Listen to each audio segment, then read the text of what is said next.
আসসালামু আলাইকুম। এখন দেখবেন সংবাদ শিরোনাম। অপরাধ নিয়ন্ত্রণে জেনেভা ক্যাম্পে আইন শৃঙ্খলা বাহিনীর যৌথ অভিযান, মাদক সহ আটক বেশ কয়েকজন। পরিস্থিতি তদারকিতে খোদ আইজিপি।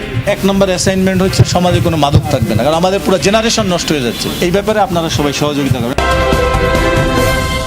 দখলদারদের কবলে ঢাকা আরিচা ও নবীনগর চন্দ্রা মহাসড়ক, ভোগান্তিতে যাত্রীরা। অতীতের তুলনায় ভালো হবে এবার ঈদ যাত্রা, আশ্বাস মন্ত্রী।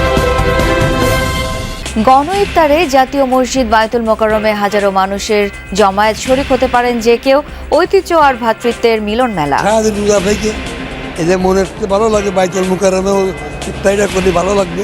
জনের লগে খাওয়া দাওয়া একসাথে আনন্দ ফুর্তিতে ভালো লাগে। কে ধনী, কে গরিব, কে মধ্যবিত্ত, নিম্নবিত্ত, কোনো বাদ বিচার নেই। সমাজে মাদক থাকবে না, প্রধানমন্ত্রীর দেয়া অন্যতম এই অ্যাসাইনমেন্টের ধারাবাহিকতায় শুরু হয়েছে অভিযান, এমনটা জানিয়েছেন পুলিশ মহাপরিদর্শক মোহাম্মদ আলী হোসেন ফকির। বৃহস্পতিবার রাতে মোহাম্মদপুর জেনেভা ক্যাম্প এলাকা পরিদর্শন করেন নতুন আইজিপি। এ সময় তিনি জানান, যারা রাজনৈতিক দলের আড়ালে অপরাধ কর্মকাণ্ডে জড়িত তাদের বিরুদ্ধে ব্যবস্থা নেওয়া হবে। সন্ধ্যায় জেনেভা ক্যাম্পে অভিযান চালিয়ে বেশ কয়েকজনকে আটক করে আইন শৃঙ্খলা বাহিনী। অভিযানে ডিএমপির সোয়াট টিম এবং প্রশিক্ষিত ডগ স্কোয়াডের 2 শতাধিক সদস্য অংশ নেয়। ঘনবসতিপূর্ণ জেনেভা ক্যাম্পের ভেতর কয়েকটি দলে বিভক্ত হয়ে চিরুনি অভিযান চালানো হয়, জব্দ করা হয় মাদক। মোহাম্মদপুরের অপরাধপ্রবণ এলাকাগুলোয় ঈদের আগ পর্যন্ত অভিযান চলবে, একথা জানিয়েছেন আইজিপি। এই জায়গাটা আমি কনসেন্ট্রেট করেছি ঈদের আগে, যাতে এখানে কোনো ক্রাইম না হয় সেই ব্যাপারে মোটামুটি একটা। এবং মাদকের স্পটগুলো আমরা, প্রধানমন্ত্রীর 1 নম্বর অ্যাসাইনমেন্ট হচ্ছে সমাজে কোনো মাদক থাকবে না, কারণ আমাদের পুরো জেনারেশন নষ্ট হয়ে যাচ্ছে। এই ব্যাপারে আপনারা সবাই সহযোগিতা করবেন এবং আপনাদের সন্তানরা কে কোথায় কার সঙ্গে মিশছে এটাও আপনারা একটু খেয়াল রাখবেন। ঢাকা আরিচা ও নবীনগর চন্দ্রা মহাসড়কে লেন দখল করে অবৈধ দখলদাররা তৈরি করেছে হাটবাজার। কোথাও কোথাও গড়ে উঠেছে স্থায়ী ভবন। এতে ভোগান্তিতে পথচারী ও যাত্রীরা। বছরের পর বছর প্রশাসনের আশ্বাস থাকলেও স্থায়ী বা কার্যকর ব্যবস্থা নিতে দেখা যায়নি। এভাবেই ঢাকা আরিচা মহাসড়কের সাভার বাজার বাস স্ট্যান্ডের দুপাশে 2টি লেন প্রায় বন্ধ করে ব্যবসা চালিয়ে আসছে হকাররা। শুধু সাভার বাজার বাস স্ট্যান্ডই নয়, হেমায়েতপুর, নবীনগর, পল্লী বিদ্যুৎ, বাইপাইল, বলিভদ্র, শ্রীপুর, জিরানী সহ 8টি বাস স্ট্যান্ডই হকারদের দখলে। এতে চরম ভোগান্তিতে পথচারী ও যাত্রীরা। রাস্তার সাইডে দোকান থাকলে তো আমাদের জন্য প্রবলেম, কিন্তু ওনাদের যদি একটা কর্মসংস্থার ব্যবস্থা করে দেয় তাহলে ওনারা চলে যাবে। আমরা চাই যে ফুটপাত থেকে মানে সরাই নিলে ভালো হয়। দেখার কেউ নাই, এক জায়গায় 1 লাইন জায়গার আপনি 3 লাইন 4 লাইন দোকানদারি করতেছে। কোনো রাস্তার স্বাভাবিক কোনো পথচারী যাইতে পারতেছে না। এরকম কিছু চাই না, ফাঁকাই চাই, যেটা আমরা নির্দ্বিধায় চলতে পারি। মানুষের চলাচলের প্রবলেম হচ্ছে যে এখানে যে কয়জন অ্যাকচুয়ালি নরমালি চলার কথা তার থেকে বেশি মানুষ চলতেছে। আগে দেখতাম যে সিটি কর্পোরেশন থেকে মাঝে মাঝে অ্যাকশন নিত, এখন তো মোটামুটি কিছুই নেয় না। স্থানীয়দের অভিযোগ, রাজনৈতিক নেতাদের প্রত্যক্ষ মদদ আর প্রশাসনের ম্যানেজ প্রক্রিয়াই এমন দখলের কারণ। ভোগান্তির বিষয়টি স্বীকার করলেও বিকল্প পুনর্বাসন চায় দোকানিরা। আমাদেরকে যদি বিকল্প কোনো ব্যবস্থা বা কোনো জায়গায় যদি কোনো মার্কেট করে দেয় বা কোনো বসার স্থান করে দেয়, তাইলে তো আমরা ওইখানে যাই দোকানদারি করব। আমরা তো গরিব মানুষ, মনে করেন আমরা তো একটা করে খাইতে হইব, এখন তো না যেন আমরা সমস্যা করে দোকানপাট করতে পারি। বছরের পর বছর দখলের এমন চিত্র থাকলেও পুলিশ বলছেন যথাযথ ব্যবস্থা নেওয়া হচ্ছে।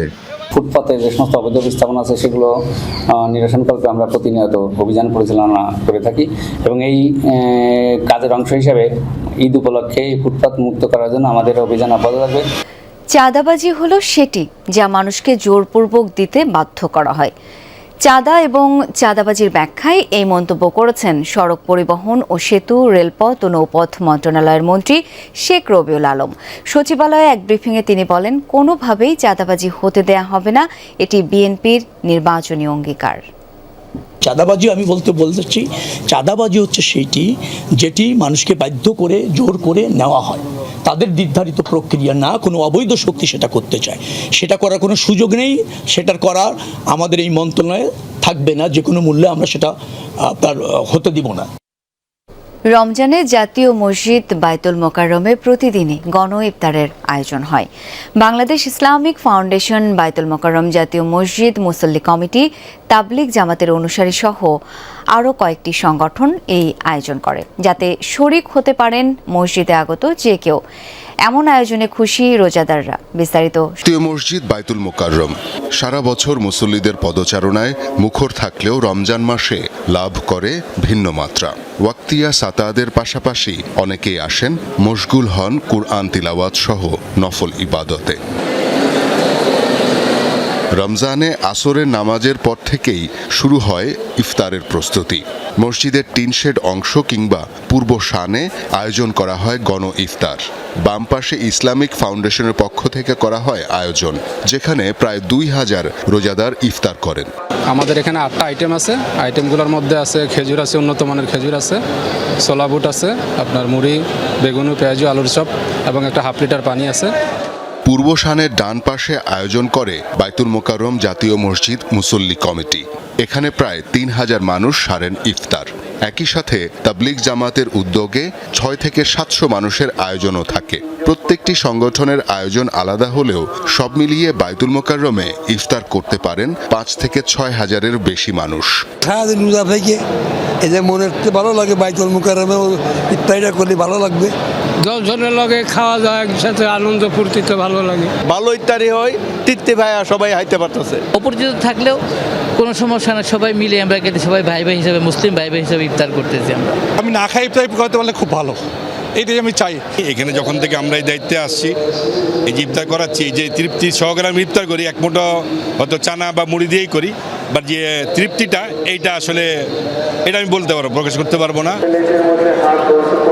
আজানের সময় ঘনিয়ে এলেই বড় পাত্রে কয়েকজন মিলে ছোলা, মুড়ি, বিভিন্ন প্রকার ভাজা পোড়া নিয়ে বসে পড়েন।